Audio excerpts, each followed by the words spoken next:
unbalanced shots, emotional close-ups, and the certainty of death. That's right, film noir. Sure in, Effie, darling. This video essay will be using 3 of my favorite movies to offer an exploration of the filmic genre throughout the years, including Brick, Chinatown, and The Maltese Falcon. I'll be using the text Companion to Film Noir to guide and inform my analysis, as well as the essay Modernity, Spectatorship, Power, and Knowledge. Huh? No? Wanna guess? As much as I want to talk No? about how generally Okay. entertaining noir They film lose their is, noses. I can't. All right. I've got another suggestion. It may not be as good as the first one, but it's better than nothing. You want to hear it? Most assuredly. The most powerful and important act in any noir film is the act of looking, of gathering information. It is critical to be in the right place at the right time. The camera is used to pair the viewer's perspectives with those of the investigators, keeping the narrative epistemologically tight. Noir films use these patterns repeatedly throughout their films to demonstrate what the main character's interests or suspicions are. This technique, or trope, will typically start with either the object of interest or the investigator's face, then will transition from one to the other. In Chinatown, J.J. Gittes' investigation process is very fluid and involves a lot of motion. Watch how the camera's movement matches Jack Nicholson's on screen, implying an organic and by-the-cuff act of looking.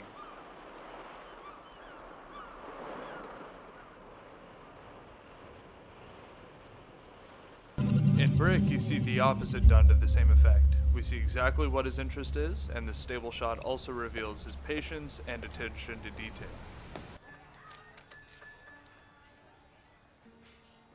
Again, object from his perspective, and him looking at the object. Now, the purpose of this act of looking on the investigator's part is to penetrate the underworld, which up until now has operated safely beyond the reach of regulating institutions. The imagined spectator with the inspecting gaze discussed in Foucault's writing on the panopticon are given the form of the noir protagonist, an independent agent whose act of witnessing criminal activity is an attempt to cease the activity, but in keeping with the noir tone, this is easier said than done. Here's a close reading of the end of Chinatown. We start with the traditional third-person perspective as Evelyn attempts to escape. Only after she drives off and the police begin shooting do we see the events from Nicholson's perspective. The shooting continues, and the frame stops with the car.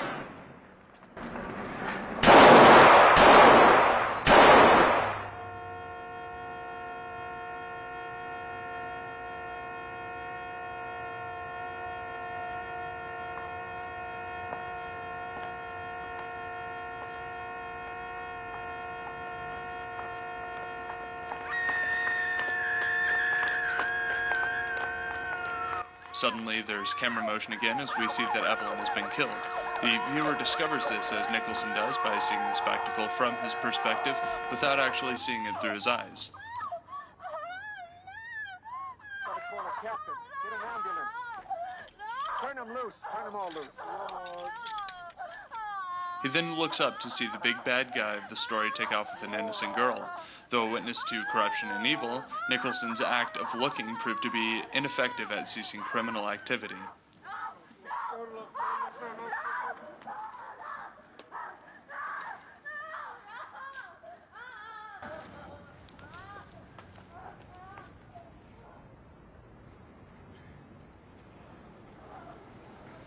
Little as possible. What's that?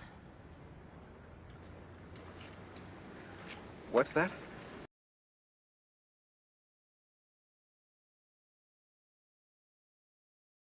You talk if you like.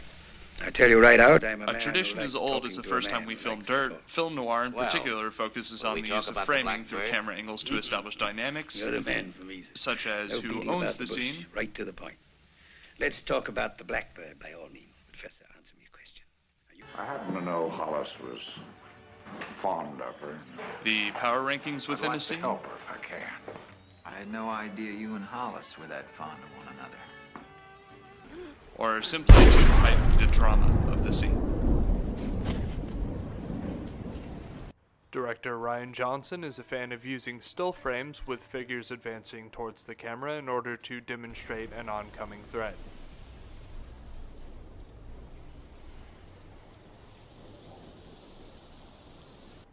Close, unbalanced shots are used when Brendan Fry is trying to locate Dode, as his limbs reach in from above and out of frame, giving the weight of the scene to something that is off-screen.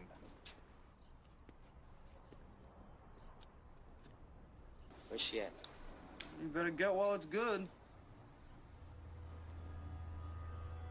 Now that Brendan is on screen, he is looking confidently down at Dode, who is glancing from his interrogator to the ground and back again, thus establishing power dynamic. Brendan now has Dode literally back against a wall, as the protagonist's body occupies a solid third of the frame, thus itself framing the shot for Dode, implying his lack of options but to act to Brendan's demands. Deal with whatever this ain't about and drop it. Even as Brendan walks away, he occupies a higher vertical standpoint than Dode, although his figure is diminishing, cementing his dominance over both the scene and one of the antagonists. And stay out, man.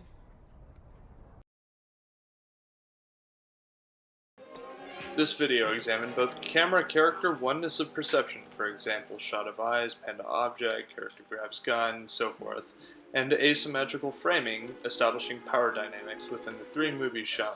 Fall guy. Now either you'll say yes right now, or I'll turn the fork in and the whole lot of you. The act of looking and the framing of the shots within the film are fiercely intertwined and exaggerated, and when put together highlights the drama of the noir as well as the sometimes hopeless struggle against the criminal element.